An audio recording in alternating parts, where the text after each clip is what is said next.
एक किसान था। उसे खूब धन संपत्ति अपने पूर्वजों से विरासत में मिली थी, इसलिए उसे किसी चीज़ की कमी नहीं थी। वह दिन भर बैठकर हुक्का पीता अपने मित्रों के साथ गप्पे लड़ाता रहता था। सारा काम उसने नौकरों के भरोसे छोड़ रखा था, जिसका लोग फ़ायदा उठाते थे, और उसकी दिन ब दिन संपत्ति कम होती जा रही थी। लेकिन किसान को अपनी मौज मस्ती से फुर्सत ही नहीं थी। वह ईश्वर कोई ध्यान नहीं देता था। एक दिन उसका एक पुराना मित्र उससे मिलने आया। उसने सब कुछ देखा और उससे बड़ा दुख हुआ। उसने किसान को समझाने की बहुत कोशिश की, लेकिन उस पर कोई असर नहीं पड़ा। तब उसके मित्र को एक उपाय सूझा। उसने किसान से कहा कि यहाँ से थोड़ी दूर पर एक बाबा जी रहते हैं। वे धन प्राप्ति के नुस्खे बताते हैं, तुम्हें भी वहाँ जाना चाहिए। किसान तुरंत तैयार हो गया। दोनों बाबा जी के पास पहुँचे। बाबा जी ने किसान को बताया, तुम्हारे गोदाम, गौशाला और घर में सूर्योदय के समय एक श्वेत नीलकंठ आता है।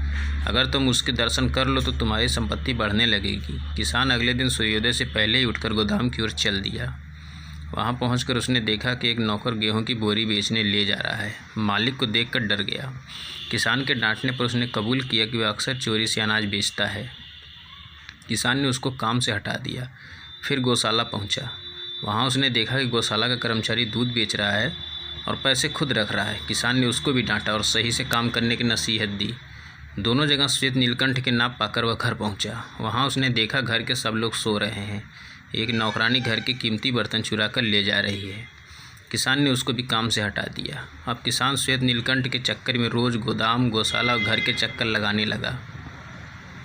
उसके डर से कर्मचारी अब सही से काम करने लगे, जिससे उसकी संपत्ति बढ़ने लगी। लेकिन श्वेत नीलकंठ के दर्शन नहीं हुए। निराश होकर एक दिन बाबा के पास पहुंचा। उसने बाबा से कहा, बाबा, बहुत प्रयास के बाद भी मुझे श्वेत नीलकंठ के दर्शन नहीं हुए। बाबा ने हंसकर कहा, तुम्हें श्वेत नीलकंठ के दर्शन हो चुके हैं। वह श्वेत नीलकंठ है तुम्हारा कर्तव्य।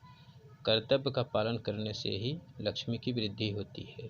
अतः दोस्तों, इस कहानी से हमें सीख मिलती है कि हमें अपना कर्तव्य हमेशा करना चाहिए और इसका पालन ईमानदारी और सत्यनिष्ठा से करना चाहिए। इसी से हमारी उन्नति होती है। अगर दोस्तों कहानी पसंद आए तो लाइक, शेयर, सब्सक्राइब जरूर करें। आपका कहानी सुनने के लिए बहुत बहुत धन्यवाद।